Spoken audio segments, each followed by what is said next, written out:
Picture this, the huge, frozen landscapes of the Arctic.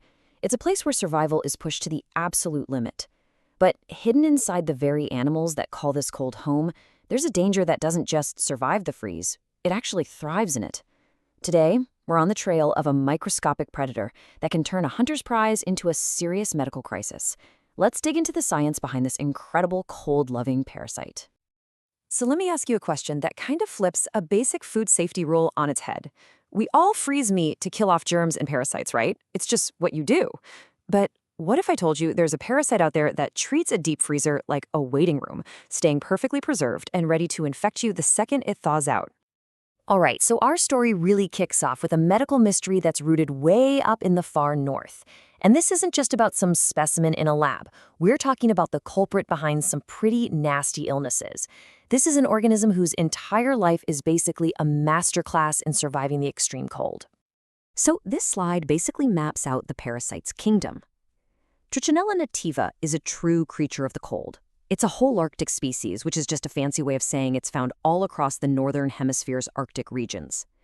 Its whole world is defined by a specific temperature line, the January isotherm, which is basically a boundary where the average temperature in January stays below -4 degrees Celsius. And its main hosts? They're the top predators of this environment: polar bears, walruses, wolves. Humans? Well, we only get involved by accident, when we hunt and eat that same wild game without cooking it properly. Okay, so let's pull back the curtain on this mystery organism. It's time to get a proper introduction, break down what it is, and really understand what makes it so incredibly resilient. You know, the name itself tells a great story. Trichinella, that comes from Greek and Latin, and it means little hair, is a pretty good description for the tiny, thread-like adult worms. But you should absolutely not let that delicate name fool you. The second part, nativa, was picked because it was first found in wild or native animals. That's what sets it apart from its more famous cousin, Trichinella spiralis, which people usually associate with domestic pigs. And here's its formal address in the biological world. It's in the kingdom Animalia, which means right off the bat we know it's a multicellular animal. It's not a single-celled protozoan or a bacterium. To get more specific, it's a nematode, also known as a roundworm. Just knowing where it sits on the tree of life helps us understand its history and why it does what it does. And that makes it an endoparasite. So unlike ectoparasites, think ticks or lice that live on the outside of an animal, Trichinella nativa spends its entire life inside its host's body. First, it's in the intestines, and then it burrows deep into the muscles. That's what makes it such a sneaky and hidden threat. And this is probably its most incredible biological trick.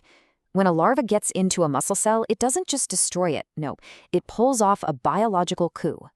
It literally hijacks the cell's own DNA and reprograms it, forcing the muscle cell to build a nurse cell, basically a custom-made armored life support pod that even grows its own network of blood vessels to keep the parasite fed for years. It's absolutely wild.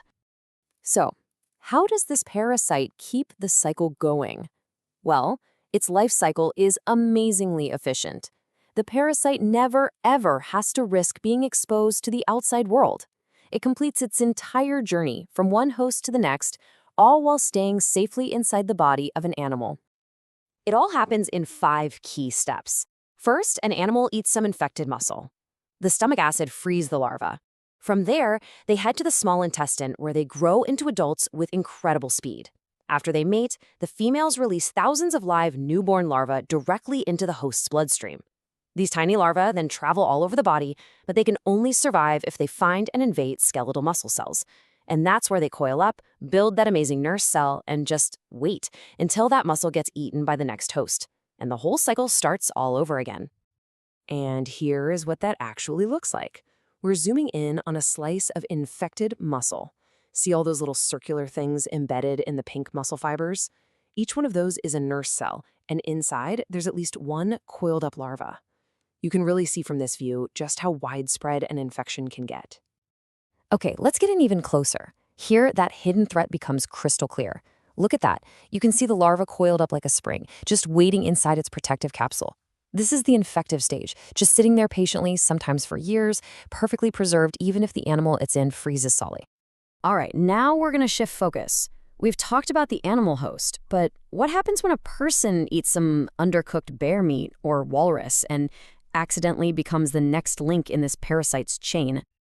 The disease you get, called trichinellosis, happens in two very different stages.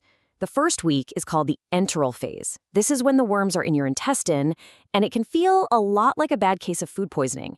But the real trouble starts around week 2. That's the parenteral phase, when all those newborn larvae start migrating through your body. This is what causes the classic symptoms: a high fever, really bad muscle pain, and that telltale swelling you see around the eyes. In the worst cases, it can be life-threatening if the larvae get into your heart muscle or your brain.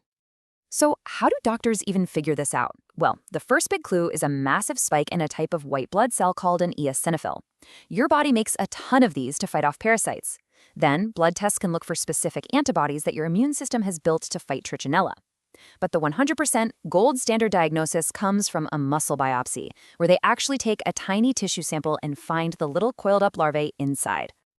Now, I know this might all sound like a very remote problem, something that's confined to the Arctic. But in the world we live in today, a parasite from a polar bear can easily become a public health issue in a place like the Netherlands, thousands of kilometers away. So let's just ask that question directly. Why would a country where this parasite doesn't even live in the wild need to be worried about it? The answer really is all about modern travel and trade. The biggest risk comes from illegal or unregulated game meat being brought in from places where the parasite is common. Another big one is travelers and tourists. Someone goes on an Arctic adventure, tries a local dish like raw walrus meat, and then brings the infection home with them. And finally, there's always the small risk of spillover, where imported meat could infect local animals, which is exactly why public health groups like the RIVM are constantly monitoring for it. Now, when it comes to treatment, pretty much everyone around the world is on the same page. Whether you're in the Netherlands or anywhere else, the go-to drugs are anti-worm medications like albendazole or mebendazole. But here's the crucial thing: timing is everything. These drugs are great at killing the adult worms in your gut. But if you wait too long, once those larvae have built their little fortresses in your muscles, the drugs can't really touch them. So catching it early makes all the difference. And this brings us to the single most important takeaway from this entire explainer. If you remember one thing, make it this: freezing does not kill Trichinella nativa. I'm going to say it again. Freezing does not work. Unlike other related species, this one is built for the cold. The only, and I mean only, guaranteed way to make wild game meat safe is to cook it all the way through. And you know, our understanding of this parasite is changing all the time.